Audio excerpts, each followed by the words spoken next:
എല്ലാവർക്കും മറ്റൊരു യൂട്യൂബ് സെഷനിലേക്ക് സ്വാഗതം. ഇന്ന് നമ്മൾ വീണ്ടും സോണ്ടേഴ്സ് എൻഗ്ലക്സ് ആർഎൻ എക്സാമിനേഷന്റെ ക്വസ്റ്റ്യൻ സീരീസ് ആണ്, ക്വസ്റ്റ്യൻ ഡിസ്കഷൻ സീരീസിലോട്ടാണ് പോകുന്നത്. അത് കഴിഞ്ഞ ക്ലാസ്സിൽ നമ്മൾ സോണ്ടേഴ്സ് ബേസ് ചെയ്തിട്ടുള്ള കുറച്ച് ക്വസ്റ്റ്യൻസ് ഡിസ്കസ് ചെയ്തിരുന്നു. ക്വസ്റ്റ്യൻസും അതിന്റെ ഓപ്ഷൻസും വിത്ത് ആൻസേഴ്സും അതിന്റെ തിയറി ടോപ്പിക്സും ആണ് നമ്മൾ ഡിസ്കസ് ചെയ്തത്. നമുക്ക് ബാക്കിയുള്ള കുറച്ച് ക്വസ്റ്റ്യൻസ് ഇന്നത്തെ ക്ലാസ്സിൽ നോക്കാം. ഡെഫിനറ്റ്ലി ഈ ഒരു വീഡിയോ വാച്ച് ചെയ്യുമ്പോഴത്തേക്ക് നിങ്ങളവിടെ വീഡിയോ സ്കിപ്പ് ചെയ്യാതെ കാണുക. സ്കിപ്പ് ചെയ്യാതെ കണ്ടാൽ മാത്രമേ നിങ്ങൾക്ക് അതിന്റെ എല്ലാ പോയിന്റ്സും മനസ്സിലാകത്തുള്ളൂ. ഇതിൽ ഓരോ ക്വസ്റ്റ്യനും നിങ്ങൾ കേട്ട് മനസ്സിലാക്കുമ്പോൾ ഈ ഓരോ ടോപ്പിക്കും ബേസ് ചെയ്തിട്ട് വരുന്ന ഏതൊരു ക്വസ്റ്റ്യനും ഇനി ഭാവിയിൽ നിങ്ങൾ അറ്റൻഡ് ചെയ്യാൻ പോകുന്ന ഏതൊരു എക്സാമിനും അത് യൂസ്ഫുൾ ആയിരിക്കും. ഓക്കെ, അപ്പോൾ നമുക്ക് മറ്റ് എക്സ്പ്ലനേഷൻസ് ഒന്നും വേണ്ട. വീഡിയോ ഇഷ്ടപ്പെട്ട് കഴിഞ്ഞാൽ ലൈക്ക് ചെയ്യണം. അതുപോലെ നിങ്ങളുടെ കൂട്ടുകാർക്കൊക്കെ ഒന്ന് ഷെയർ ചെയ്യുക. ഇവിടെ നോക്കൂ, ഈ 2 ടെക്സ്റ്റ് ബുക്ക് ബേസ് ചെയ്തിട്ടുള്ള ക്വസ്റ്റ്യൻസ് ആണ് നമ്മൾ ഡിസ്കസ് ചെയ്യുന്നത്. സോണ്ടേഴ്സിന്റെ തിയറി ടോപ്പിക്സും സോണ്ടേഴ്സിന്റെ question answer review. 6th question, the nurse is assessing a pregnant client with a diagnosis of abruptio placentae. So, you know what is mean by abruptio placentae. Abruptio placentae എന്ന് പറയുന്നത് ഇതൊരു placental disorder ആണ്. അതായത് എന്താണ് placenta? നമ്മുടെ ഒരു അമ്മ pregnant ആകുമ്പോൾ അമ്മയുടെ യൂട്രസിനുള്ളിൽ ഡെവലപ്പ് ചെയ്യുന്ന മറ്റൊരു സ്ട്രക്ചറാണ്, കുഞ്ഞുണ്ടാകുന്നതിനൊപ്പം ഡെവലപ്പ് ചെയ്യുന്ന മറ്റൊരു സ്ട്രക്ചറാണ് പ്ലാസെന്റ എന്ന് പറയുന്നത്. അതായത് അമ്മയുടെ ശരീരത്തിലുള്ള ബ്ലഡും കുഞ്ഞിന്റെ ബ്ലഡും തമ്മിൽ കണക്ട് ചെയ്യുന്ന ഒരു പാർട്ട്. അതായത് അമ്മയുടെ ശരീരത്തിൽ നിന്ന് ന്യൂട്രീഷനും ഓക്സിജനും കുഞ്ഞിന്റെ ശരീരത്തിലോട്ട് എത്തിക്കുകയും കുഞ്ഞിന്റെ ശരീരത്തിൽ നിന്നും ഉള്ള waste materials, carbon dioxide, ഇതെല്ലാം അമ്മയുടെ ശരീരത്തിലോട്ട് തിരിച്ചെത്തിക്കുകയും ചെയ്യുന്ന ഒരു കമ്മ്യൂണിക്കേഷന് വേണ്ടിയിട്ടുള്ള ഒരു പ്ലേസ്. അതായത് നമ്മുടെ പെർഫ്യൂഷൻ, ബ്ലഡ് സപ്ലൈ പ്രോപ്പറായിട്ട് നടക്കാൻ സഹായിക്കുന്ന ഒരു സ്ട്രക്ചറാണ് placenta. It will occur only during pregnancy. ഓരോ സ്ത്രീയും പ്രഗ്നന്റ് ആയിരിക്കുന്ന സമയത്ത് മാത്രം അവരുടെ വയറിൽ അല്ലെങ്കിൽ യൂട്രസിൽ ഉണ്ടാകുന്ന ഒരു സ്ട്രക്ചറാണ് പ്ലാസെന്റ എന്ന് പറയുന്നത്. അപ്പോൾ നമ്മൾ നോർമൽ ലേബർ പ്രോസസ്സ് പഠിച്ചിട്ടുണ്ട്. അതിൽ ഫസ്റ്റ് സ്റ്റേജ് ഓഫ് ഡെലിവറി ഉണ്ട്, സെക്കൻഡ് സ്റ്റേജ് ഓഫ് ലേബർ ഉണ്ട്, തേർഡ് സ്റ്റേജ് ഓഫ് ലേബർ ഉണ്ട്, ഫോർത്ത് സ്റ്റേജ് ഓഫ് ലേബർ ഉണ്ട്. 4 സ്റ്റേജുകളായിട്ടാണ് നോർമൽ ലേബർ പ്രോസസ്സിനെ തിരിച്ചിരിക്കുന്നത്. അപ്പോൾ അതിൽ ഫസ്റ്റ് സ്റ്റേജ് കഴിഞ്ഞ് സെക്കൻഡ് സ്റ്റേജ് കഴിഞ്ഞ് കുഞ്ഞ് ജനിച്ചു കഴിഞ്ഞാൽ, തേർഡ് സ്റ്റേജിൽ കുഞ്ഞ് പുറത്ത് വന്നു കഴിഞ്ഞാൽ, കുഞ്ഞ് ജനിച്ചു കഴിഞ്ഞാൽ അടുത്ത 3ാമത്തെ സ്റ്റേജിലാണ് അവിടെ ഈ പ്ലാസെന്റ സെപ്പറേറ്റ് ആകുകയും യൂട്രസിൽ നിന്നും സെപ്പറേറ്റ് ആകുകയും പുറത്തോട്ട് ഡെലിവർ ആകുകയും ചെയ്യുന്നത്. കുഞ്ഞിനെയാണ് ആദ്യം ഡെലിവർ ചെയ്യുന്നത്. അത് കഴിഞ്ഞ് അടുത്ത സ്റ്റേജിലാണ് എന്ത് ഡെലിവർ ആകുന്നത്? പ്ലാസെന്റ യൂട്രൈൻ വാളിൽ നിന്ന് സെപ്പറേറ്റ് ചെയ്ത് പുറത്തോട്ട് ഡെലിവർ ആകുന്നത്. ഇത് നോർമൽ. എന്നാൽ അബ്രഷ്യോ പ്ലാസെന്റ ഉള്ള അമ്മമാരിൽ എന്ത് സംഭവിക്കുന്നു? ഈ പ്ലാസെന്റ കുഞ്ഞ് ഡെലിവർ ആകുന്നതിന് മുന്നേ തന്നെ അമ്മയുടെ യൂട്രൈൻ വാളിൽ നിന്നും സെപ്പറേറ്റ് ആകും. കുഞ്ഞ് അമ്മയുടെ യൂട്രസിലായിരിക്കുന്ന അത്രയും സമയവും കുഞ്ഞ് പുറത്തോട്ട് വന്ന് ശ്വസിക്കുന്നത് വരെ, ബ്രീത്ത് ചെയ്യുന്നത് വരെ, അല്ലെങ്കിൽ കരയുന്നത് വരെ കുഞ്ഞിന് ഓക്സിജൻ സപ്ലൈ ചെയ്യുന്നത് ഈ പ്ലാസെന്റ വഴിയും അംബ്ലിക്കൽ കോഡ് വഴിയുമാണ്. So if there is any abnormality in this placenta, അതായത് ഈ പ്ലാസെന്റയിൽ ആ സമയത്ത് എന്തെങ്കിലും അബ്നോർമാലിറ്റീസ് സംഭവിച്ചു കഴിഞ്ഞാൽ ഇത് കുഞ്ഞിന് കിട്ടുന്ന ഓക്സിജന്റെ അളവ്, അതായത് ബ്ലഡിന്റെ അളവ് കുറയ്ക്കുകയും അതിലൂടെ ലഭിക്കുന്ന ഓക്സിജന്റെ അളവ് കുറയ്ക്കുകയും ചെയ്യും. സോ അവിടെ കുഞ്ഞെന്ത് സംഭവിക്കാം? കുഞ്ഞ് മരണപ്പെടാനുള്ള ചാൻസ് കൂടുതലാണ്. അങ്ങനെ ആ ഒരു കോംപ്ലിക്കേഷന് കാരണമായിട്ടുള്ള ഒരു കണ്ടീഷനാണ്. പലതരത്തിലുള്ള കണ്ടീഷൻസ് ഉണ്ട് ഈ ഒരു ബ്ലഡ് സപ്ലൈ കുറയ്ക്കുന്നതിന്. അതിലുള്ള ഒരു പ്രധാനപ്പെട്ട കണ്ടീഷനാണ് അബ്രഷ്യോ പ്ലാസെന്റ എന്ന് പറയുന്നത്. അപ്പോൾ നമുക്ക് അതിലെ പിക്ചേഴ്സൊക്കെ പഠിക്കാം. അതിന് മുമ്പേ ഈ ക്വസ്റ്റ്യൻ ഒന്ന് നോക്കാം. അപ്പോൾ ഇവിടെ പ്രഗ്നന്റ് ലേഡി ഡയഗ്നോസ് ചെയ്തിരിക്കുന്നത് അബ്രഷ്യോ പ്ലാസെന്റ, അതായത് എന്ത് സംഭവിക്കുന്നു എന്നുള്ളതാണ് നമ്മളിവിടെ നോക്കുന്നത്. Which manifestations of this condition would the nurse expect to note? അപ്പോൾ ഈ അബ്രഷ്യോ പ്ലാസെന്റ ഉള്ള ഒരു അമ്മയിൽ താഴെ പറയുന്ന ഇതിൽ ഏത് കണ്ടീഷൻ, ഏത് ക്ലിനിക്കൽ മാനിഫെസ്റ്റേഷൻ വന്നാലാണ് നമ്മൾ ഒരു നേഴ്സായിട്ട് നമ്മളത് നോട്ട് ചെയ്യേണ്ടത്? അപ്പോൾ ഇവിടെ ഒരു വാല് കൂടെ ഉണ്ട്, സെലക്ട് ഓൾ ദാറ്റ് അപ്ലൈ. അതിൻ്റെ അർത്ഥം നമുക്ക് തന്നിരിക്കുന്ന ഈ 6 ഓപ്ഷനിൽ ഒരു ഓപ്ഷൻ അല്ല ആൻസർ, ഒന്നിൽ കൂടുതൽ ഓപ്ഷൻസ് ഇവിടെ റൈറ്റ് ആൻസർ ആയിട്ട് വരുന്നുണ്ട്. നമ്മൾ കഴിഞ്ഞ ക്ലാസ്സിൽ നമ്മൾ ഇതുപോലത്തെ സെലക്ട് ഓൾ ദാറ്റ് അപ്ലൈ എന്നുള്ള ക്വസ്റ്റ്യൻ പഠിച്ചിട്ടുണ്ടായിരുന്നു. അതുകൊണ്ട് നിങ്ങൾക്ക് മനസ്സിലാവും എങ്ങനെയാണ് ആൻസർ ചെയ്യേണ്ടത്. സാധാരണ നമ്മുടെ നാട്ടിലുള്ള എക്സാംസ് എന്ന് പറയുമ്പോൾ 4 ഓപ്ഷൻസിൽ ഒരു ഓപ്ഷൻ മാത്രമായിരിക്കും കറക്റ്റ് ആയിട്ട് വരുന്നത്. പക്ഷേ എൻഗ്ലക്സ് ആറിൻ്റെ ക്വസ്റ്റ്യൻസ് എന്ന് പറയുമ്പോൾ ചിലപ്പോൾ നമുക്ക് ഒന്നിൽ കൂടുതൽ ആൻസർ, 2 or 3 ഒക്കെ ആൻസറുകൾ അതിലുണ്ടാകും. അത് നമ്മളെല്ലാം കറക്റ്റായിട്ട് സെലക്ട് ചെയ്യുകയും വേണം. ഇനി ഒന്ന് സെലക്ട് ചെയ്തത് ശരിയും ഒന്ന് സെലക്ട് ചെയ്ത് തെറ്റുമാണെങ്കിൽ തെറ്റായ ആൻസറിന് അവിടെ നെഗറ്റീവ് മാർക്കിംഗ് വരികയും ചെയ്യും. You understood? അപ്പോൾ അതുകൊണ്ട് ഓരോ ഓപ്ഷനും സെലക്ട് ചെയ്യുമ്പോൾ നമ്മൾ വളരെ സൂക്ഷിച്ച് വേണം സെലക്ട് ചെയ്യാൻ വേണ്ടിയിട്ട്. ഇവിടെ നോക്ക് എന്തൊക്കെയാണ് ഓപ്ഷൻസ് പറഞ്ഞിരിക്കുന്നത്. Uterine irritability, first option. Second option uterine tenderness. Third option painless vaginal bleeding. Fourth option, abdominal and low back pain. Fifth option, strong and frequent contractions. Sixth option, non-reassuring fetal heart rate pattern. So these are the 6 options. എന്തൊക്കെയാണ് ഇതിൽ ഏതാണ് നമ്മൾ വളരെയധികം ശ്രദ്ധിക്കേണ്ടത് അല്ലെങ്കിൽ nurse not ചെയ്യേണ്ടത് എന്നാണ് question പറയുന്നത്. അപ്പൊ ഇതിന്റെ ആൻസർ പറയുന്നതിന് മുന്നേ എന്താണ് അബ്രഷ്യോ പ്ലാസന്റ എന്ന് ഒന്ന് നോക്കാം. അപ്പൊ അബ്രഷ്യോ പ്ലാസന്റ നിങ്ങൾ ഗൈനക്കോളജിയിൽ അതിൽ ഒബ്സ്റ്റട്രിക്സിനകത്ത് വളരെ ഡീറ്റെയിൽ ആയിട്ട് പഠിച്ചിട്ടുണ്ടാവും. പക്ഷെ ഇവിടെ എൻഗ്ലക്സ് ആറിൽ പ്രധാനമായിട്ട് നിങ്ങൾ ഏതൊക്കെ പോയിന്റുകൾ നോട്ട് ചെയ്യണം അതാണ് ഇവിടെ പറയുന്നത്. അബ്രഷ്യോ പ്ലാസന്റ എന്ന് പറഞ്ഞാൽ premature separation of placenta from the uterine wall after the 20th week of gestation and before the fetus is delivered. അതായത് ഈ പിക്ചറിൽ നോക്കൂ, നോർമലി നമുക്കറിയാം കുഞ്ഞ് ഇവിടെ യൂട്രസിൽ നിന്നും സെർവിക്സ് ഡയലേറ്റ് ചെയ്ത് സെർവിക്സ് വഴിയോ വെജൈന വഴിയോ കുഞ്ഞ് പുറത്ത് എത്തുക. അപ്പോഴാണ് കുഞ്ഞ് ഡെലിവർ ആകുന്നത്. അപ്പൊ അതിന് ശേഷമാണ് ഈ ഒരു യൂട്രസിന്റെ ഈ ഒരു പ്ലാസന്റ എന്ന് പറയുന്ന സ്ട്രക്ചർ അവിടെ സെപ്പറേറ്റ് ആകുന്നത്. അത് നോർമൽ. എന്നാൽ ഇവിടെ എന്ത് സംഭവിക്കുന്നു? അമ്മയുടെ യൂട്രസിനുള്ളിൽ കുഞ്ഞ് അവിടെ ഡെലിവർ ആകുന്നതിന് മുന്നേ തന്നെ, അതായത് അമ്മയുടെ യൂട്രസിൽ പ്രഗ്നൻസിയിൽ ജസ്റ്റേഷനിൽ 20ാമത്തെ ആഴ്ച കഴിഞ്ഞും എന്നാൽ കുഞ്ഞ് ഡെലിവർ ചെയ്യുന്നതിന് മുന്നേയും ഇതിനിടയ്ക്കുള്ള ഒരു ഗ്യാപ്പ്, നോർമലി 38 വീക്സ് കഴിയുമ്പോഴാണ് കുഞ്ഞ് ഡെലിവർ ആകുന്നത്. 38നും 42 വീക്സിനും ഇടയിലാണ് കുഞ്ഞ് നോർമലി ഡെലിവർ ആകുന്നത്. അപ്പോൾ ഈ 38 വീക്സിന് മുന്നേ തന്നെ അല്ലെങ്കിൽ 20ാമത്തെ 20th വീക്ക് കഴിഞ്ഞതിന് ശേഷമുള്ള ആ ഒരു ഗ്യാപ്പിൽ ഈ ഫീറ്റസിൽ പ്ലാസന്റ അല്ലെങ്കിൽ അമ്മയുടെ യൂട്രസിൽ നിന്ന് പ്ലാസന്റ ഏർലി സെപ്പറേഷൻ, പ്രിമച്യൂർ ആയിട്ട് സെപ്പറേഷൻ സംഭവിക്കുന്നു. ഇതിനെ എന്ത് നമ്മൾ പറയുന്നു? അബ്രഷ്യോ പ്ലാസന്റ എന്ന് പറയും. സോ ഇവിടെ നോക്കൂ, പലതരത്തിൽ അബ്രഷ്യോ പ്ലാസന്റ ഉണ്ട്. ഇവിടെ ഈ ഒരു പ്ലാസന്റ സെപ്പറേറ്റ് ആകുമ്പോൾ marginal abruption with external bleeding, placenta അതിന്റെ സൈഡിൽ നിന്ന് അവിടെ ഈ ഒരു സൈഡിൽ നിന്ന് മാത്രം സെപ്പറേഷൻ ഉണ്ടാകുന്നു. ആ ഒരു യൂട്രൈൻ വോളിൽ നിന്ന് പച്ച മാംസമായിട്ടുള്ള പ്ലാസന്റ സെപ്പറേറ്റ് ആകുമ്പോൾ ഡെഫിനറ്റ്ലി അവിടെ ബ്ലീഡ് ഉണ്ടാകും. ഇവിടെ ആ ബ്ലീഡ് ഇവിടെ പുറത്തോട്ട് വരുന്നു. ഇത് ഒരു type marginal abrasion with external bleeding. രണ്ടാമത് partial abrasion with concealed bleeding. അതായത് ഇവിടെ പ്ലാസന്റ ഈ വാളിൽ നിന്ന് യൂട്രൈൻ വാളിൽ നിന്നും സെപ്പറേറ്റ് ആകുന്നുണ്ട്. But this bleeding is not blood is not coming out of the uterus. Here it is concealed. This blood is completely concealed here. ഇവിടെ ഈ പ്ലാസന്റയുടെ പിൻഭാഗത്തായിട്ട് uterine വാളിനും ഇടയിലായിട്ട് ഈ ബ്ലഡ് അവിടെ കളക്ട് ചെയ്യുന്നു. ഈ പ്ലാസന്റ അവിടെ സെപ്പറേറ്റ് ചെയ്യുന്നുണ്ട്, പക്ഷെ ആ ബ്ലഡ് പുറത്തോട്ട് വരുന്നില്ല.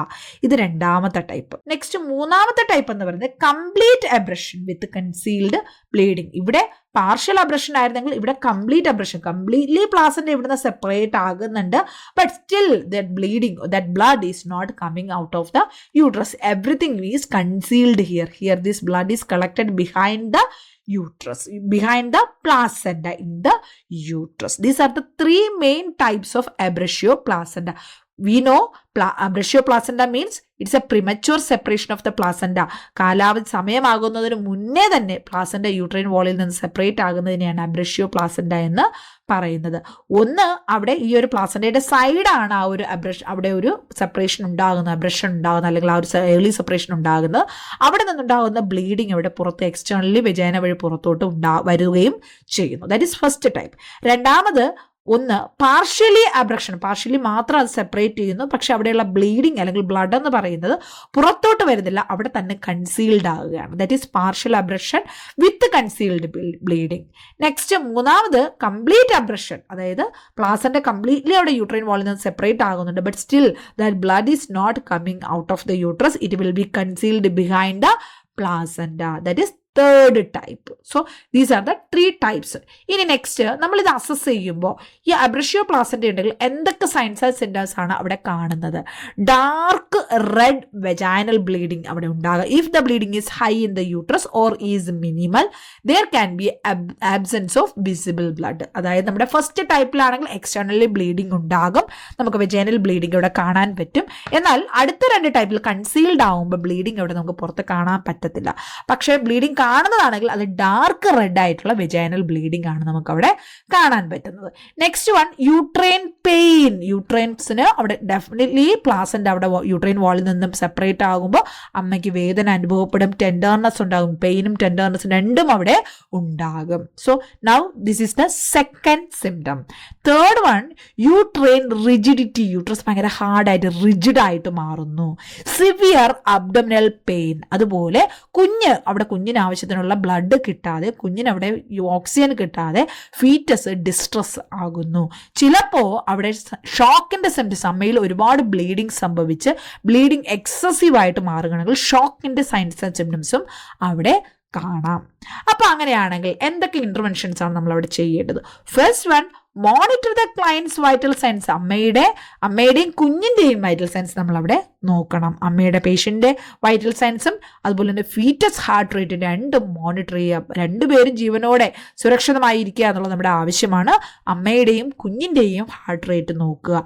അതുപോലെ assess for excessive vaginal bleeding. അവിടെ വെജൈനൽ ബ്ലീഡിങ് ഉണ്ടെങ്കിൽ അത് അധികമാണോ, അബ്ഡോമിനൽ പെയിൻ ഉണ്ടോ, അതുപോലെ ഫണ്ടൽ ഹൈറ്റ് കൂടുന്നുണ്ടോ, ഇതൊക്കെ അസസ് ചെയ്യുക. നെക്സ്റ്റ്, അമ്മയ്ക്ക് ബെഡ് റെസ്റ്റ് കൊടുക്കുക. ഓക്സിജൻ വേണമെങ്കിൽ ഓക്സിജൻ അഡ്മിനിസ്റ്റർ ചെയ്യുക. IV ഫ്ലൂയിഡ് കൊടുക്കുക. ബ്ലീഡിങ് അധികമാണെങ്കിൽ ബ്ലഡ് പ്രോഡക്ട്സ് അവിടെ HB മെയിൻറ്റെയിൻ ചെയ്യുമ്പോൾ അവിടെ ഹീമോഡൈനാമിക്കലി സ്റ്റേബിൾ ആക്കാൻ വേണ്ടി ബ്ലഡ് പ്രോഡക്ട്സ് അഡ്മിനിസ്റ്റർ ചെയ്യുക. These are the some interventions for abruptio placenta. ഇത് കൂടാതെ എന്ത് ചെയ്യണം? ഇവിടെ ആ യൂട്രസ്, അമ്മയുടെ യൂട്രസിനുള്ളിൽ പ്ലാസൻഡ സെപ്പറേറ്റ് ആകുമ്പോൾ നമ്മുടെ ഡൗൺവേർഡ് ഗ്രാവിറ്റിക്ക് അനുസരിച്ചുള്ള പ്രഷർ വന്നു കഴിഞ്ഞാൽ വീണ്ടും ഇതിൻ്റെ സെപ്പറേഷൻ എന്ത് ചെയ്യും? അവിടെ കൂടും. സെപ്പറേഷൻ്റെ ആ ഒരു തോത് അവിടെ വന്നിട്ട് അതിൻ്റെ റേറ്റ് ഓഫ് സെപ്പറേഷൻ എന്ന് പറഞ്ഞാൽ അവിടെ കൂടാനാണ് ചാൻസ് കൂടുതലുള്ളത്. സോ അവിടെ നമ്മൾ ഏത് പൊസിഷൻ കൊടുക്കണം? Note it down. Trendelenburg position if indicates to decrease the pressure of the fetus on the placenta. പ്ലാസൻഡയിൽ അവിടെ ഫീറ്റസിൻ്റെ പ്രഷർ അവിടെ കുറയ്ക്കാൻ വേണ്ടിയിട്ട് എന്ത് നമുക്ക് കൊടുക്കാം? ട്രെൻഡൻബർഗ് പൊസിഷൻ കൊടുക്കാം. അല്ലെങ്കിൽ ലാറ്ററൽ പൊസിഷനും അവിടെ കൊടുക്കാം. ഹൈപ്പോവോളിമിക് ഷോക്ക് ഒക്കെ ഉണ്ടാകാൻ ചാൻസ് ഉണ്ട്. അതായത് ബ്ലീഡിങ് ഉണ്ടായി, ഫ്ലൂയിഡ് വോളിയം ഡെഫിസിറ്റ് ഉണ്ടായി, ഹൈപ്പോവോളിമിക് ഷോക്ക് ഉണ്ടാകാൻ ചാൻസ് ഉണ്ടെങ്കിലും അവിടെ ലാറ്ററൽ പൊസിഷനോ അല്ലെങ്കിൽ ട്രെൻഡൻബർഗ് പൊസിഷനോ കൊടുക്കാം. അതുപോലെ കണ്ടിന്യൂസ്ലി യൂട്രസിൻ്റെ ആക്ടിവിറ്റി മോണിറ്റർ ചെയ്യുകയും റിപ്പോർട്ട് ചെയ്യുകയും ചെയ്യുക. Next one, prepare for delivery of the foetus as quickly as possible with the vaginal delivery preferable if the foetus is healthy and stable and the presenting part in the pelvis. Emergency cesarean section is performed if the fetus alive but shows signs of distress. അതായത് അടുത്ത step എന്ന് പറയുന്നത് നമ്മൾ uterine activity monitor ചെയ്യുന്നു. Suppose നമുക്ക് അവിടെ തുടർന്ന് പോകാൻ പറ്റത്തില്ല, ആ ഒരു പ്രഗ്നൻസി കണ്ടിന്യൂ ചെയ്യാൻ പറ്റത്തില്ല എങ്കിൽ അടുത്ത സ്റ്റെപ്പ് എത്രയും പെട്ടെന്ന് അമ്മയും കുഞ്ഞിനെയും സെപ്പറേറ്റ് ആക്കുക, അല്ലെങ്കിൽ കുഞ്ഞിനെ ഡെലിവർ ചെയ്തെടുക്കുക എന്നുള്ളത് തന്നെയാണ്. വെജൈനൽ ഡെലിവറി സാധ്യമാകുന്ന ഒരു സാഹചര്യമാണെങ്കിൽ അമ്മയും കുഞ്ഞും ഒക്കെ പൂർണ്ണ ആരോഗ്യവാന്മാരാണ്, ഹെൽത്തിയാണ്, സ്റ്റേബിളാണ്, നമുക്ക് ഓക്കെ അവിടെ വെജൈനൽ ഡെലിവറി സാധ്യമാണ് ആണെങ്കിൽ അതിലോട്ട് പോവുക. അതല്ല എങ്കിൽ എന്ത് ചെയ്യുക? കുഞ്ഞിന് ഡിസ്ട്രസ് ആകുന്നുണ്ടെങ്കിൽ ഉടനെ തന്നെ പെട്ടെന്ന് എന്ത് ചെയ്യുക? എമർജൻസി സിസേറിയൻ സെക്ഷൻ ചെയ്യുക.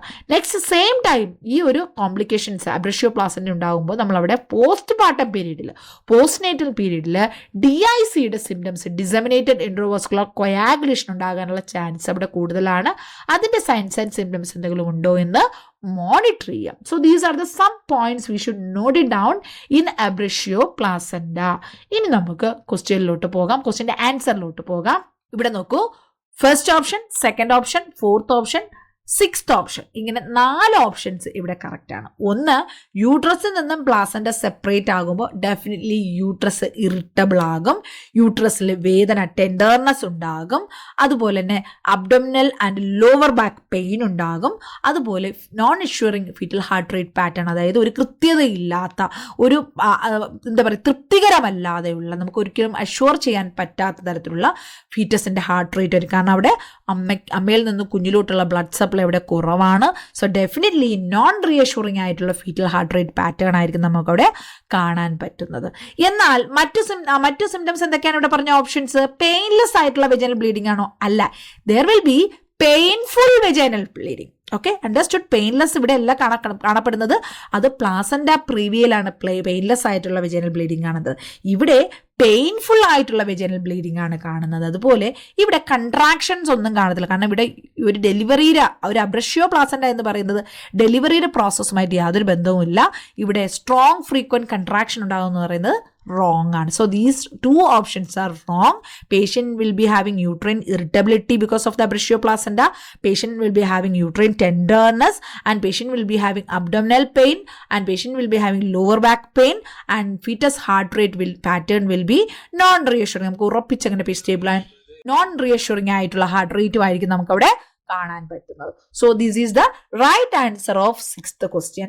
ഓക്കെ, ഇനി നമുക്ക് അതിന്റെ എക്സ്പ്ലനേഷനോട് പോകാം. Placental abruption also referred to as abruptio placenta. ഇത് രണ്ടും ഒന്ന് തന്നെയാണ്. പ്ലാസെന്റൽ അബ്രഷൻ എന്ന് പറഞ്ഞാലും അബ്രഷ്യോ പ്ലാസെന്റ എന്ന് പറഞ്ഞാലും ഒന്ന് തന്നെയാണ്. ഇവിടെ എന്താ സംഭവിക്കുന്നത്? നോർമലി ഇംപ്ലാന്റഡ് ആയിട്ടുള്ള പ്ലാസെന്റ അവിടെ ഫീറ്റസ് ജനിക്കുന്നതിന് മുന്നേ തന്നെ, കുഞ്ഞ് ജനിക്കുന്നതിന് മുന്നേ തന്നെ അവിടെ സെപ്പറേറ്റഡ് ആകുന്നു. ലൊക്കേഷൻ അവിടെ നോർമൽ പൊസിഷനിൽ ലൊക്കേഷനും എല്ലാം തന്നെയാണ്, പക്ഷേ അവിടെ ഏർലി സെപ്പറേഷൻ ഉണ്ടാകുന്നു. എന്തുകൊണ്ടാണ് അവിടെ ഉണ്ടാകുന്നത്, അല്ലെങ്കിൽ അവിടെ ഉണ്ടാകുമ്പോൾ എന്താണ് പ്രശ്നമെന്ന് പറഞ്ഞാൽ, it occurs when there is bleeding and formation of haematoma on the maternal side of placenta. നമ്മുടെ പ്ലാസെന്റയുടെ സ്ട്രക്ചർ പഠിച്ചിട്ടുണ്ട്. മെറ്റേണൽ സൈഡ് കൊണ്ട് ഫീറ്റൽ സൈഡ് കൊണ്ട് അല്ലെ, യൂട്രസിന്റെ വാളുമായിട്ട് ചേർന്ന് വരുന്ന സൈഡിന്റെ മെറ്റേണൽ സൈഡ് എന്നും കുഞ്ഞിന്റെ സൈഡ് അല്ലെങ്കിൽ അംബ്ലിക്കൽ കോഡ് സ്റ്റാർട്ട് ചെയ്യുന്ന ഭാഗം അതിന് ഫീറ്റൽ സൈഡും എന്നാണ് പറയുന്നത്.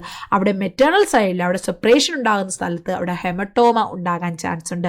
അതുകൂടാതെ യൂട്രൈൻ ഇറിറ്റബിലിറ്റി ഉണ്ടാകും. ലോ ഇന്റൻസി ആയിട്ടുള്ള കൺട്രാക്ഷൻ മാത്രമേ ചിലപ്പോൾ ഉണ്ടാകത്തുള്ളൂ. യൂട്രൈൻ ടെൻഡർനെസ് അവിടെ ലൊക്കലൈസ്ഡ് ആയിട്ട് ഉണ്ടാകും.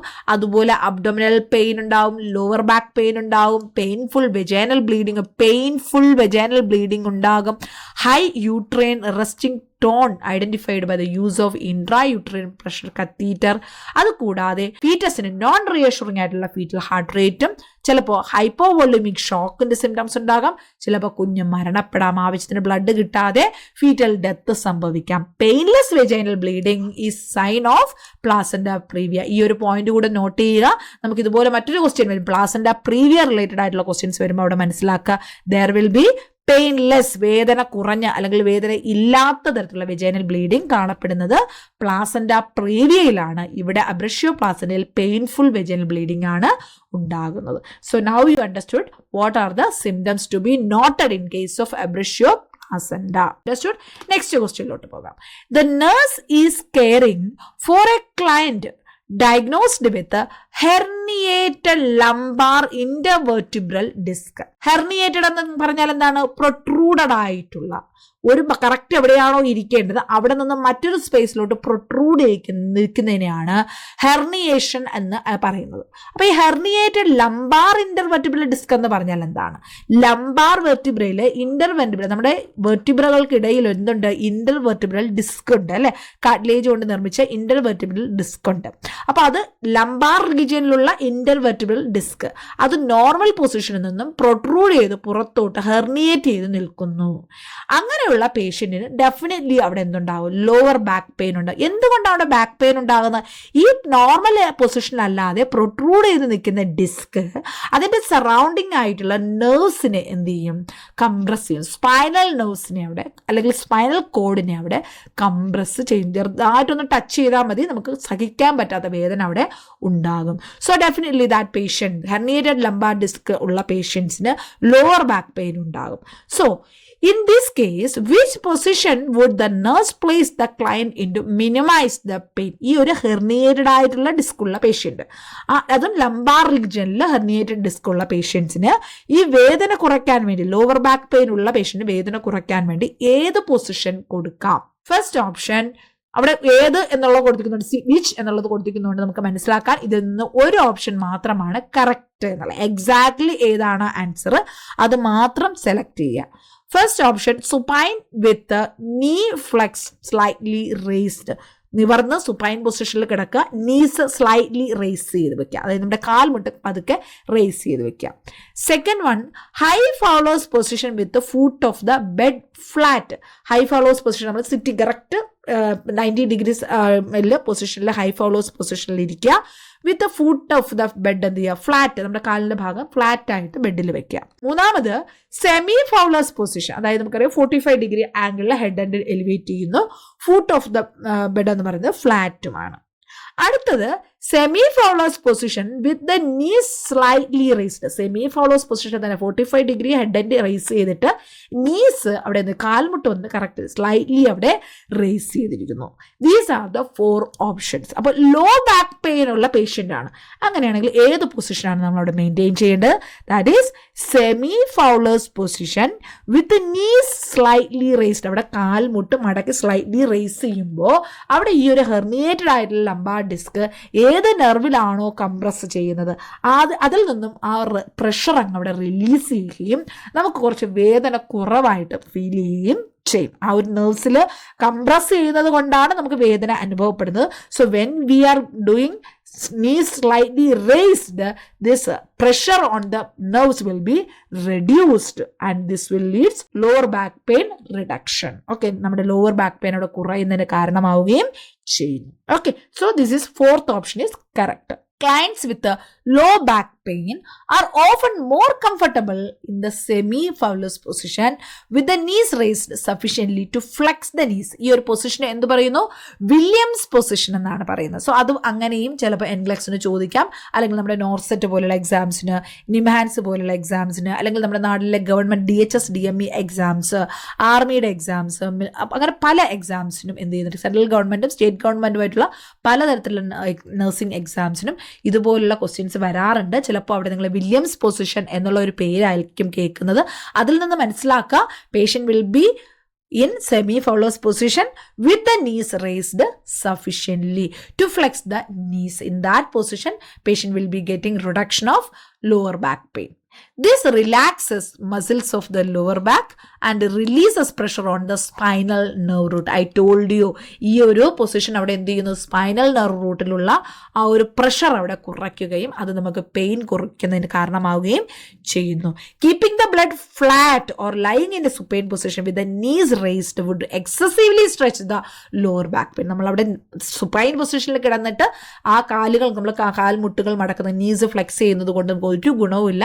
അത് കൂടാതെ ദോഷം ചെയ്യും. എന്ത് ചെയ്യും, എക്സസ് ആയിട്ട് നമ്മൾ അവിടെ സ്ട്രെച്ച് ചെയ്യുകയും ലോവർ ബാക്ക് പെയിൻ അവിടെ കൂടുകയും കാരണമാകും. Understood? 8th question. A client admitted to the hospital has been prescribed pyridostigmine. As ഈ പേര് നോട്ട് ചെയ്തോളുക, വളരെ ഇമ്പോർട്ടൻ്റ് ആണ്. നമ്മൾ ഫാർമക്കോളജി പഠിക്കുമ്പോഴൊക്കെ ഇനി വീണ്ടും കേൾക്കാൻ പോകുന്ന പേരാണിത്. pyridostigmine as treatment of myasthenia gravis. Very very important nervous system disorder, that is myasthenia gravis. muscle disorder ആണ് കേട്ടോ myasthenia gravis. അപ്പോൾ myasthenia gravis ഉള്ള ഒരു പേഷ്യൻറ്റിന് നമ്മൾ pyridostigmine അവിടെ കൊടുക്കുകയാണ് ട്രീറ്റ്മെൻ്റ് ആയിട്ട്. അപ്പോൾ എന്നിട്ട് നമ്മൾ അതിന് ആ ഓരോ ഡ്രഗ്സ് കൊടുക്കുമ്പോൾ അതിൻ്റെ സൈഡ് എഫക്ട്സ് നമ്മൾ ഒബ്സർവ് ചെയ്യണം അല്ലേ. The nurse would ask the client about the presence of which occurrence. നമ്മൾ ആ സൈഡ് എഫക്ട്സിനെ കുറിച്ച് അസസ് ചെയ്യുന്ന സമയത്ത് താഴെ പറയുന്നതിൽ ഏത് സിംറ്റമാണ് പേഷ്യൻ്റ് അനുഭവപ്പെടുന്നുണ്ടോ ഇല്ലയോ എന്ന് ചോദിക്കേണ്ടത്. ഫസ്റ്റ് ഓപ്ഷൻ ഏത് എന്ന് പറയുമ്പോൾ ഒരു ഓപ്ഷൻ മാത്രമാണ് കറക്റ്റ് ആയിട്ട് വരുന്നത്. That is mouth ulcers, muscle cramps, feeling of depression, unexplained weight gain. So patient is having myasthenia gravis, pyridostigmine ആണ് ട്രീറ്റ്മെൻ്റ് ആയിട്ട് കൊടുക്കുന്നത്. ആസ് pyridostigmine സൈഡ് എഫക്ട്സ് ആയിട്ട് നമുക്ക് എന്ത് സിംറ്റമാണ്, ഇതിലേത് സിംറ്റമാണ് അവിടെ ഉണ്ടാകാൻ ചാൻസ് ഉള്ളത്, ഇതിലേത് സിംറ്റമാണ് നേഴ്സ് പേഷ്യൻറ്റിനോട് ചോദിക്കുന്നത്, ഉണ്ടോ എന്നറിയാൻ വേണ്ടിയിട്ട് ചോദിക്കുന്നത്. അതിന്റെ മൈസ്തീനിയ ഗ്രാവിസിനെ കുറിച്ച് നമുക്ക് ഒന്ന് ജസ്റ്റ് ഒന്ന് നോക്കാം. അല്ലെങ്കിൽ മൈസ്തീനിയ ഗ്രാവിസ് അല്ല, ആന്റി മൈസ്തീനിയ മെഡിക്കേഷൻസിനെ കുറിച്ച് നോക്കാം. മൈസ്തീനിയ ഗ്രാവിസിന് അതിന് റിലേറ്റഡ് ആയിട്ടുള്ള ക്വസ്റ്റ്യൻസ് വരുമ്പോൾ അത് ഡീറ്റെയിൽ ആയിട്ട് പഠിക്കാം.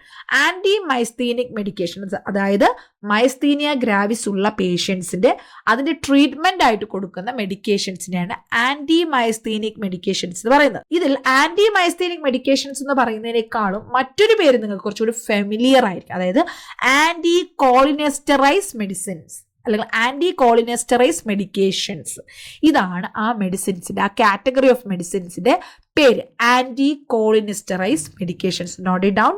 Anti myasthenic medications orals anti cholinesterase medications.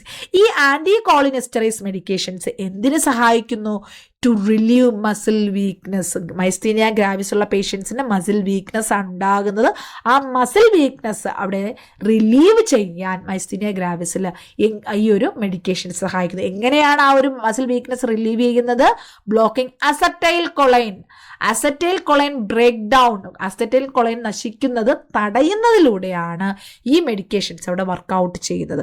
Neuro muscular junction എന്ന് വെച്ച് കഴിഞ്ഞാൽ നെർവ്സും മസിൽസും ജോയിൻ ചെയ്യുന്ന ഭാഗം, അതിനാണ് ന്യൂറോ മസ്കുലാർ ജംഗ്ഷൻ. അവിടെ അസറ്റൈൽ കൊളൈൻ ബ്രേക്ക് ഡൗൺ സംഭവിക്കുന്നത്. അതിന്റെ ഫലമായിട്ടാണ് അവിടെ മസിൽ വീക്ക്നെസ് ഉണ്ടാകുന്നത് ഈ പേഷ്യൻസിൽ. അപ്പോൾ ഇവിടെ നമ്മുടെ ലക്ഷ്യം എന്ന് പറയുന്നത് അസറ്റൈൽ കൊളൈൻ ബ്രേക്ക് ഡൗണിനെ ബ്ലോക്ക് ചെയ്യുക, അല്ലെങ്കിൽ അസറ്റൈൽ കൊളൈൻ ബ്രേക്ക് ഡൗൺ ചെയ്യുന്നത് തടയുക. അതിന് നമ്മൾ എന്ത് മെഡിസിൻസ് കൊടുക്കുന്നു? ആന്റി കോളിനെസ്റ്ററേസ് മെഡിക്കേഷൻസ് അവിടെ കൊടുക്കുകയും ഇത് മസിൽ വീക്ക്നെസ് റിലീവ് ചെയ്യുകയും ചെയ്യുന്നു. ആന്റി മൈസ്തീനിക് മെഡിക്കേഷൻസ് എന്നാണ് ഇതിനെ പറയുന്നത്, അല്ലെങ്കിൽ മറ്റൊരു പേരെന്താണ്, ആന്റി കോളിനെസ്റ്ററൈസ് മെഡിക്കേഷൻസ് എന്നാണ് പറയുന്നത്. ഇത് മസിൽ വീക്ക്നെസ് റിലീവ് ചെയ്യുന്നു. മസിൽ വീക്ക്നെസ് റിലീവ് ചെയ്യുന്നു പറഞ്ഞാൽ, അല്ലെങ്കിൽ ഈ മസിൽ വീക്ക്നെസ് ഉണ്ടാകാൻ കാരണം എന്താണ്, ന്യൂറോ മസ്കുലർ ജംഗ്ഷനിൽ അസറ്റൈൽ കൊളൈൻ ബ്രേക്ക് ഡൗൺ ആകുന്നതാണ്. സോ നമ്മുടെ ലക്ഷ്യം acetylcholine break down block ചെയ്യുക. അതിനുവേണ്ടി കൊടുക്കുന്ന മെഡിസിൻസ് ആണ് ആന്റി കോളിനെസ്റ്ററൈസ് മെഡിക്കേഷൻസ്. ഇത് മസിൽ വീക്ക്നെസ് റിലീവ് ചെയ്യുന്നു. അപ്പൊ ഇത് കൂടാതെ ഈ ആന്റി മൈസ്തീനിക് മെഡിക്കേഷൻസ് അല്ലെങ്കിൽ ആന്റി കോളിനെസ്റ്ററൈസ് മെഡിക്കേഷൻസ് ഈ ഒരു മൈസ്തീനിയ ഗ്രാവിസ് ഡയഗ്നോസ് ചെയ്യുന്നുണ്ട്. That is very very important. ഇത് ഈ ഒരു പോയിന്റ് റിലേറ്റഡ് ആയിട്ടുള്ള ക്വസ്റ്റ്യൻസ് സാധാരണ എക്സാമിന് എൻഗ്ലെക്സാറിന് മാത്രമല്ല എല്ലാ തരത്തിലുള്ള നഴ്സിംഗ് എക്സാംസിനും ചോദിച്ചു വരുന്നുണ്ട്. ദാറ്റ് ഈസ് ടു ഡിസ്റ്റിങ്വിഷ്, അതായത് മൈസ്തീനിയ ഗ്രാവിസ് തന്നെ കോളിനർജിക് ക്രൈസിസ് ആണോ എന്ന് അറിയാൻ വേണ്ടി, മനസ്സിലാക്കാൻ വേണ്ടിയിട്ട് നമുക്ക് ഈ ഒരു ആന്റി കോളിനെസ്റ്ററൈസ് മെഡിക്കേഷൻസ് യൂസ് ചെയ്യാറുണ്ട്. ആ ടെസ്റ്റിനെ കുറിച്ചൊക്കെ നമുക്ക് വരും ക്ലാസ്സുകളിൽ പഠിക്കാം. These are use to treat myasthenia gravis, treat ചെയ്യാനും മൈസ്തീനിയ ഗ്രാവിസ് ഡയഗ്നോസ് ചെയ്യാനും, അതുപോലെ കോളിനർജിക് ക്രൈസിസ്, മൈസ്തീനിയ ക്രൈസിസ് ആണോ കോളിനർജിക് ക്രൈസിസ് ആണോ എന്ന് മനസ്സിലാക്കാനും ഈ ഡ്രഗ്സ് അവിടെ നമ്മൾ ഉപയോഗിക്കുന്നുണ്ട്. സാധാരണ നമ്മൾ മൈസ്തീനിക് സിംറ്റംസ് കൺട്രോൾ ചെയ്യാൻ വേണ്ടി ഉപയോഗിക്കുന്ന 2 ഡ്രഗ്സ്, ഈ കാറ്റഗറിയിൽ വരുന്ന 2 ഡ്രഗ്സ്, ഒന്ന് നിയോസ്റ്റിഗ്മൈൻ ബ്രോമൈഡ്, മറ്റൊന്ന് പിരിഡോസ്റ്റിഗ്മൈൻ. നിയോസ്റ്റിഗ്മൈൻ ഓർമ്മയുണ്ടാകണം, കോമൺ ആയിട്ട് യൂസ് ചെയ്യുന്ന ഒരു ഡ്രഗാണ്. മറ്റൊന്ന് പിരിഡോസ്റ്റിഗ്മൈൻ. ആ ഒരു സ്റ്റിഗ്മൈൻ എന്നുള്ള പേരിൽ തന്നെ നമുക്ക് ഓർമ്മ വരണം. It is anti myasthenic medications. ഇത് എന്തിനു ഉപയോഗിക്കുന്നു, മൈസ്തീനിക് സിംറ്റംസ് കൺട്രോൾ ചെയ്യാൻ വേണ്ടി ഉപയോഗിക്കുന്നു. നെക്സ്റ്റ് പോയിന്റ് എന്താ പറയുന്നത്, edrophonium is used to diagnose myasthenia gravis. Note it down. What is used to diagnose myasthenia gravis? Etrophonium. ഇത് റിലേറ്റഡ് ആയിട്ടുള്ള ക്വസ്റ്റ്യൻസ് വരാറുണ്ട്. Etrophonium is used to diagnose myasthenia gravis and to distinguish cholinergic crisis from myasthenia crisis. Cholinergic crisisഉം myasthenia crisisഉം തമ്മിൽ distinguish, ഏതാണ് patient ഉള്ള myasthenia gravisൽ തന്നെ cholinergic crisisഉം myasthenia crisisഉം രണ്ട് തിരിച്ചറിയാൻ വേണ്ടിയിട്ട് ഉപയോഗിക്കുന്ന, അത് ഡയഗ്നോസ് ചെയ്യാൻ വേണ്ടി എട്രോഫോണിയം എന്നുള്ള മെഡിസിൻ ഉപയോഗിക്കുന്നു. എട്രോഫോണിയം ഉപയോഗിച്ചിട്ടാണ് അത് മനസ്സിലാക്കുന്നത്. അപ്പൊ നമ്മുടെ ആന്റി മൈസ്തീനിക് മെഡിക്കേഷൻസ് എന്തൊക്കെയാണെന്ന് മനസ്സിലാക്കി. ഇനി നമ്മൾ ഈ ആന്റി മൈസ്തീനിക് മെഡിക്കേഷൻസ് അല്ലെങ്കിൽ നിയോസ്റ്റിഗ്മൈൻ ബ്രോമൈഡ് അല്ലെങ്കിൽ പിരിഡോസ്റ്റിഗ്മൈൻ കൊടുക്കുന്ന പേഷ്യൻസിന് നമ്മൾ എന്തൊക്കെ കാര്യങ്ങൾ ശ്രദ്ധിക്കണം? ഫസ്റ്റ് ഇന്റർവെൻഷൻ, ഒന്ന് പേഷ്യന്റിന്റെ ന്യൂറോമസ്കുലർ സ്റ്റാറ്റസ്, അതായത് മസിൽ വീക്ക്നെസ് അല്ലെങ്കിൽ മസിൽ സ്റ്റാറ്റസ് എങ്ങനെയാണെന്ന് നോക്കുക. പേഷ്യന്റ് റിഫ്ലക്സസ് ചെക്ക് ചെയ്യുക. മസിൽ സ്ട്രെങ്തും അവിടെ ഗെയ്റ്റും, അതായത് പേഷ്യന്റ് ബാലൻസ് പൊസിഷനും ചെക്ക് ചെയ്യുക. സോ മസിൽ വീക്ക്നെസ് ഉള്ള പേഷ്യന്റ് ആണ് ഈ മൈസ്തീനിയ ഗ്രാവിസ് എന്ന് പറയുമ്പോൾ അവിടെ പേഷ്യന്റ് നമ്മൾ ഈ ഒരു മെഡിസിൻ കൊടുക്കുമ്പോഴും ന്യൂറോമസ്കുലർ സ്റ്റാറ്റസും പേഷ്യന്റ് റിഫ്ലക്സസും മസിൽ സ്ട്രെങ്തും ഗെയ്റ്റും ചെക്ക് ചെയ്യുക അല്ലെങ്കിൽ അസസ് ചെയ്യുക. അതിനൊപ്പം തന്നെ പേഷ്യന്റിന് മെഡിസിൻസ് കൊടുക്കുമ്പോൾ ഓവർഡോസ് ആകാൻ പാടില്ല. So monitor the client for signs and symptoms of medication overdose. Cholinergic ക്രൈസിസിന്റെയും അതുപോലെ തന്നെ മൈസ്തീനിയ അണ്ടർഡോസ് ആകുമ്പോൾ, ഓവർഡോസ് ആകുമ്പോൾ ഉണ്ടാകുന്ന കോളിനർജിക് ക്രൈസിസും അല്ലെങ്കിൽ അണ്ടർഡോസ് ആകുമ്പോൾ മൈസ്തീനിക് ക്രൈസിസും ആകാനുള്ള ചാൻസ് ഉണ്ട്. അപ്പോൾ അതിന്റെ സൈൻസ് ആൻഡ് സിംറ്റംസ് അവിടെ ചെക്ക് ചെയ്യുക. നമ്മൾ സെപ്പറേറ്റ് ഡീറ്റെയിൽ ആയിട്ട് പഠിക്കും, അന്ന് അതിനെക്കുറിച്ച് പറയാം. അപ്പോൾ എല്ലാം കൂടെ ഈ ഒരു ക്വസ്റ്റ്യനിൽ ഇവിടെ പറയുന്നില്ല. സോ കോളിനർജിക് ക്രൈസിസ് അല്ലെങ്കിൽ മൈസ്തീനിയ ക്രൈസിസ് ഉണ്ടാകുന്നുണ്ടോ എന്ന് ചെക്ക് ചെയ്യുക. സോ ഇവിടെ ഈ മറ്റൊരു പോയിന്റ് ഓർക്കുക, മെഡിസിൻസിന്റെ ഓവർഡോസ്, മെഡിക്കേഷൻ ഓവർഡോസ് ആയി കഴിഞ്ഞാൽ അത് കോളിനർജിക് ക്രൈസിസിനും അണ്ടർഡോസ് ആയി കഴിഞ്ഞാൽ അല്ലെങ്കിൽ ഡോസ് കുറഞ്ഞു കഴിഞ്ഞാൽ, ബ്ലഡിൽ അളവ് കുറഞ്ഞു കഴിഞ്ഞാൽ അത് മൈസ്തീനിക് ക്രൈസിസിനും കാരണമാകും. അപ്പോൾ അതിന്റെ രണ്ടിന്റെയും സിംറ്റംസ് വ്യത്യാസമാണ്, അത് നമ്മൾ മോണിറ്റർ ചെയ്യണം. Next one, instruct the client to take medications on time to maintain therapeutic blood level. ഈ ഒരു മെഡിസിൻസ് എടുത്ത് തുടങ്ങിക്കഴിഞ്ഞാൽ പേഷ്യൻ്റെ ബ്ലഡിൽ എപ്പോഴും അത് സ്റ്റേബിളായിട്ട് കറക്റ്റ് ലെവൽ മെയിൻറ്റെയിൻ ചെയ്യണം. തെറാപ്യൂട്ടിക് ബ്ലഡ് ലെവൽ കറക്റ്റ് ആയിരിക്കണം. അതല്ല എങ്കിൽ, ആ ഒരു ലെവൽ മെയിൻറ്റെയിൻ ചെയ്തില്ല എങ്കിൽ പേഷ്യൻ്റ് വീക്ക്നെസ് അവിടെ ഉണ്ടാകാം. പേഷ്യൻ്റ് ബ്രീത്ത് ചെയ്യാനും സോളോ ചെയ്യാനും ഒക്കെ ബുദ്ധിമുട്ട് അവിടെ മൈസ്തീനിയ ഗ്രാവിസ് ഉള്ള പേഷ്യൻ്റ് ഡെവലപ്പ് ചെയ്യും. So always we should monitor therapeutic blood level of this medicine.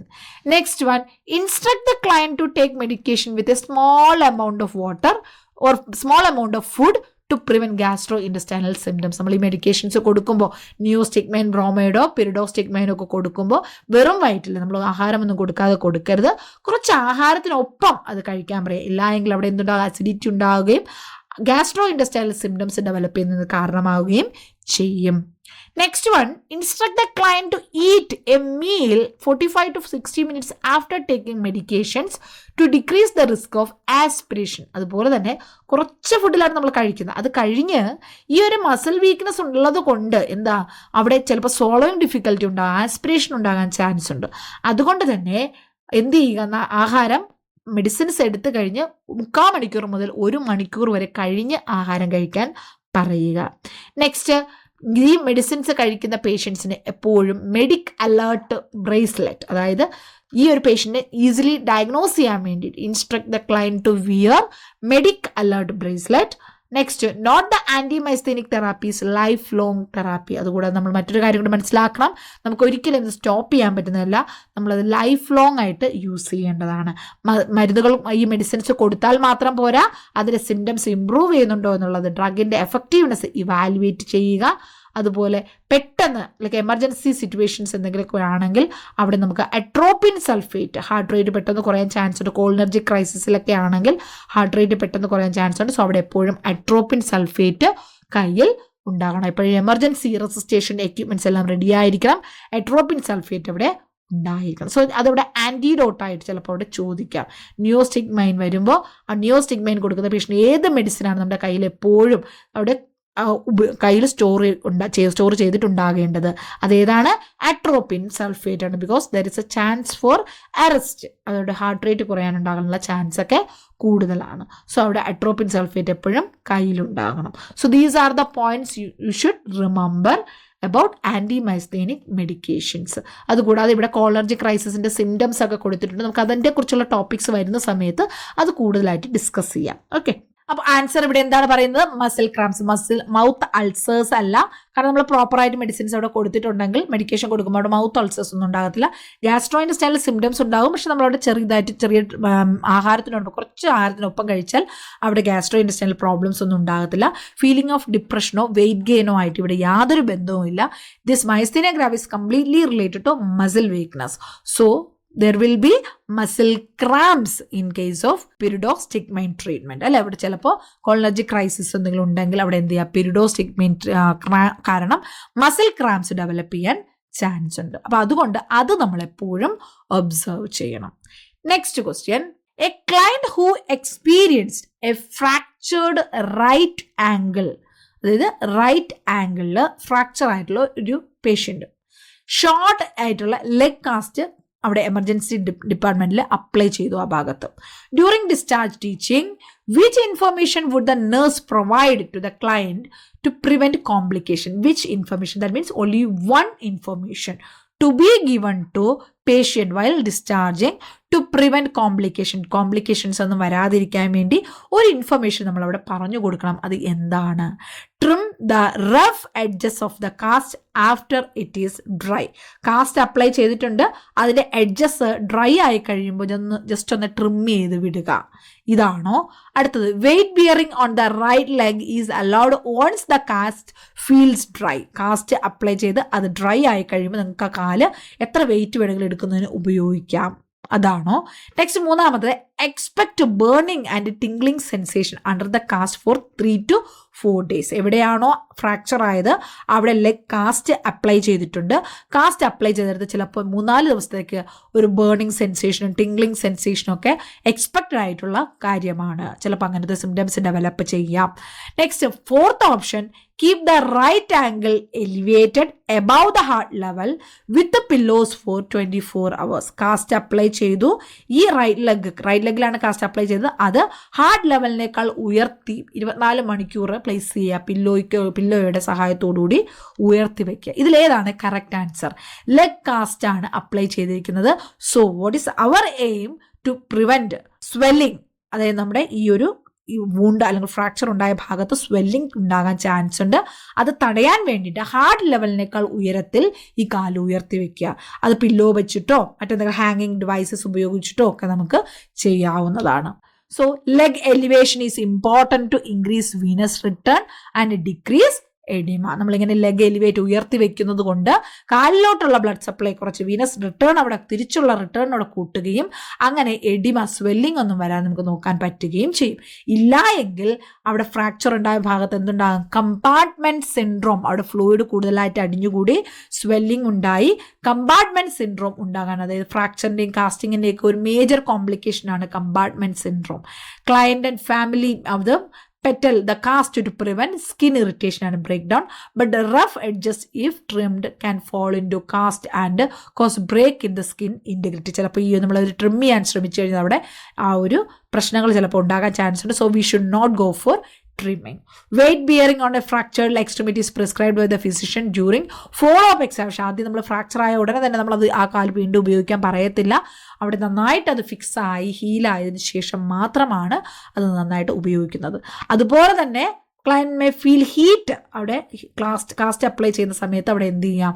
Heat ഒന്ന് ചൂട് അനുഭവപ്പെടാൻ, ഒരു ചൂട് വേർപ്പൊക്കെ അനുഭവപ്പെടാൻ സാധ്യതയുണ്ട്. പക്ഷേ അവിടെ ബേണിംഗ് സെൻസേഷനോ ടിംഗ്ലിംഗ് സെൻസേഷനോ ഉണ്ടെങ്കിൽ നമ്മളത് എക്സ്പെക്ട് ചെയ്യുന്നതല്ല. അത് എന്താണ് ഇൻഡിക്കേറ്റ് ചെയ്യുന്നത്? അവിടെ നെർവ് ഡാമേജോ ഇസ്കീമിയോ ഉണ്ട് എന്നുള്ളതാണ് പ്രതീക്ഷിക്കുന്നത്. സോ അതവിടെ നമ്മൾ എക്സ്പെക്ട് ചെയ്യുന്നൊരു കാര്യമല്ല, ക്ലയൻറ്റ് ടീച്ചിങ്ങിന് പറഞ്ഞു കൊടുക്കേണ്ടതല്ല. These complaints need to be reported immediate. അതങ്ങനെ എന്തെങ്കിലും ഉണ്ടെങ്കിൽ നമ്മൾ എന്ത് ചെയ്യണം? അത് റിപ്പോർട്ട് ചെയ്യണം. Okay, next 10th question, last question. An adult client who experienced a fractured left tibia. You understood? ഒരു വ്യക്തിക്ക് കാലിലുള്ള 2 ബോണുകളുണ്ട്, ടിബിയയും ഫിബുലയും. അതിൽ ടിബിയ എന്ന ബോണിന്, അതായത് ലെഫ്റ്റ് ലെഗിലുള്ള ടിബിയയിൽ ഫ്രാക്ചർ സംഭവിച്ചു. അതുകൊണ്ട് തന്നെ അത് ലോങ് ബോൺ ആയതുകൊണ്ട് തന്നെ അവിടെ ലോങ് ലെഗ് കാസ്റ്റ് അപ്ലൈ ചെയ്യുകയും ചെയ്തു. എന്നിട്ട് പേഷ്യന്റിനെ ആംബുലേറ്റ് ചെയ്യാൻ വേണ്ടി ക്രച്ചസ് ആണ് കൊടുത്തത്. അപ്പൊ ക്രച്ചസ് ആണ് ഇവിടുത്തെ ടോപ്പിക്. ലെഗ് ഫ്രാക്ചർ ഉണ്ട്, ടിബിയ ഫ്രാക്ചർ ഉണ്ട്. സോ അവിടെ ലെഫ്റ്റ് ലെഗാണ് ഫ്രാക്ചർ ആയിരിക്കുന്നത്. പേഷ്യന്റ് ആംബുലേറ്റ് ചെയ്യണം. അവിടെ കെയർ ചെയ്യുന്ന സമയത്ത് നമ്മൾ ഈ ക്രച്ച് വാക്കിങ്ങിൽ പേഷ്യന്റ് ഏത് സൈൻസ് സിംറ്റംസ് ആണ് അതിൻ്റെ കോംപ്ലിക്കേഷനായിട്ട് മനസ്സിലാക്കേണ്ടത്. ക്രച്ച് വാക്കിംഗ് ഉപയോഗിച്ച് ചെയ്യുന്ന ഒരു പേഷ്യന്റിൽ ഏത് കാര്യമാണ് നമ്മൾ കോംപ്ലിക്കേഷനായിട്ട് കാണുന്നത്? ഒന്ന്, ലെഫ്റ്റ് ലെഗ് ഡിസ്കംഫേർട്ട് ആണോ? Second one, weak biceps break ചെയ്യാണോ? Third one, triceps muscle spasm ആണോ? ഫോർ ആം മസിൽ വീക്ക്നെസ് ആണോ? കറക്റ്റ് ഓപ്ഷൻ എന്തായാലും ക്രച്ച് വാക്കിംഗ് നിങ്ങൾ കണ്ടിട്ടുണ്ടാകും. ഇതാണ് ക്രച്ചസ് എന്ന് പറയുന്ന ഡിവൈസ്. ഇത് ഉപയോഗിച്ച് നടക്കുന്നതിന് പല ടൈപ്സ് വാക്കിംഗ് ഉണ്ട്. അപ്പോൾ അത് നിങ്ങൾക്ക് ചാർട്ട് കാണുമ്പോൾ മനസ്സിലായി. 2 point gait, 3 point gait, 4 point gait, swing to gait, swing through gait, അങ്ങനെ 5 ടൈപ്പ് വാക്കിംഗ് വരുന്നത്. അതായത് പേഷ്യൻറ്റിൻ്റെ മസിൽ സ്ട്രെങ്തും എബിലിറ്റി ടു യൂസ് ഡിവൈസസും അതുപോലെ എത്ര 2 ലെഗും ഡാമേജ്ഡ് ആണോ എന്നതിനൊക്കെ അനുസരിച്ച് പേഷ്യൻ്റെ പവറും എബിലിറ്റി അനുസരിച്ചിട്ടാണ് ഇതിൽ ഏത് തരം ഗേറ്റ് ആണ് വേണ്ടതെന്ന് തീരുമാനിക്കുന്നത്. അതിൽ 2 point, 3 point, 4 point, swing to gait, swing through gait ഒക്കെ പല ടൈപ്സോടെ വരുന്നുണ്ട്. ഇവിടെ ക്രച്ചസ് ഉപയോഗിക്കുമ്പോൾ വളരെ ഇമ്പോർട്ടൻ്റ് ആയിട്ടുള്ള കുറേ കാര്യങ്ങളുണ്ട്. ഏത് ക്രച്ചസും ആർക്ക് വേണമെങ്കിലും ഉപയോഗിക്കാൻ പറ്റത്തില്ല. സോ നമ്മളുടെ ഓരോരുത്തരുടെയും ശരീരത്തിന്റെ വലിപ്പ വ്യത്യാസങ്ങൾ അനുസരിച്ച് നമ്മൾ ഓരോരുത്തരും ഉപയോഗിക്കുന്ന ക്രച്ചസിനും വ്യത്യാസം വരുന്നുണ്ട്. So what is the importance of measurement in the crutches?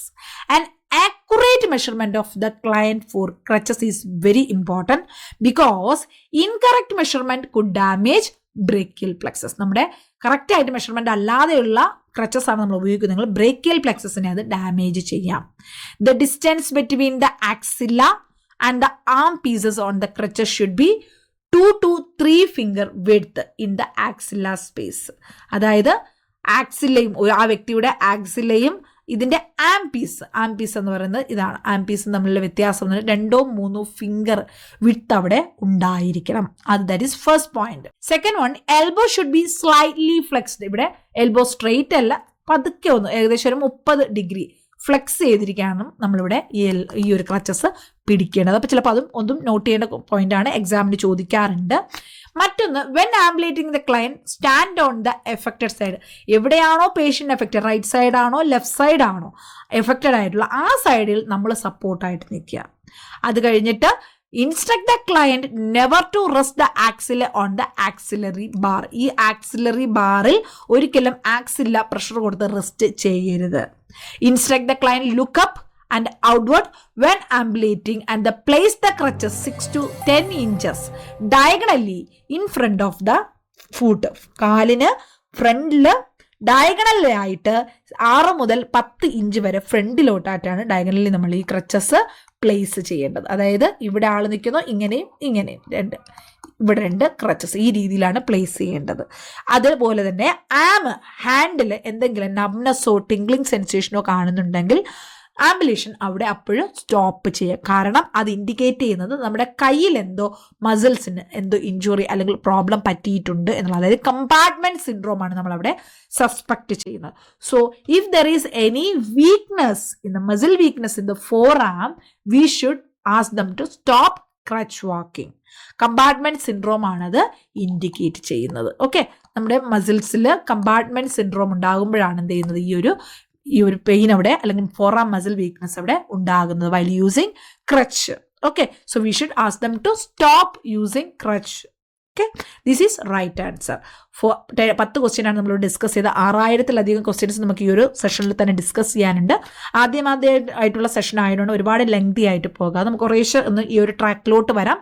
അത് കഴിയുമ്പോൾ നിങ്ങൾക്ക് ഞാൻ പറയുന്ന ക്വസ്റ്റ്യൻസ് എല്ലാം ഈസി ആയിട്ട് അവിടെ ആൻസർ ചെയ്യാൻ പറ്റും. 1 by 1 ആയിട്ട് നോട്ട് ചെയ്ത് പഠിക്കുക. ഇതിൽ ഓരോ ക്വസ്റ്റ്യനും നിങ്ങൾ നോട്ട് ചെയ്യുന്നത് നിങ്ങൾ ഡെഫിനറ്റ്ലി നിങ്ങളുടെ ഫ്യൂച്ചറിൽ ഓരോ എക്സാംസിനും യൂസ്ഫുൾ ആകുന്നതായിരിക്കും. അപ്പോൾ വീഡിയോ ഇഷ്ടപ്പെട്ടിട്ടുണ്ടെങ്കിൽ ലൈക്ക് ചെയ്യുക. നിങ്ങളുടെ കമൻസോ സജഷൻസോ ഡൗട്ട്സോ എന്തുണ്ടെങ്കിലും അത് നിങ്ങൾക്ക് ഈ വീഡിയോയുടെ കമൻ്റായിട്ട് മെൻഷൻ ചെയ്യാവുന്നതാണ്. അതുപോലെ നിങ്ങളുടെ കൂട്ടുകാർക്കൊക്കെ ഷെയർ ചെയ്യുക. ചാനൽ ഫോളോ ചെയ്യുക. കണ്ടിന്യൂസ് ആയിട്ട് ഇനിയും വരുന്ന അപ്ഡേറ്റ്സുകളെല്ലാം ഫോളോ ചെയ്യുക. Okay, thank you for watching. Bye bye.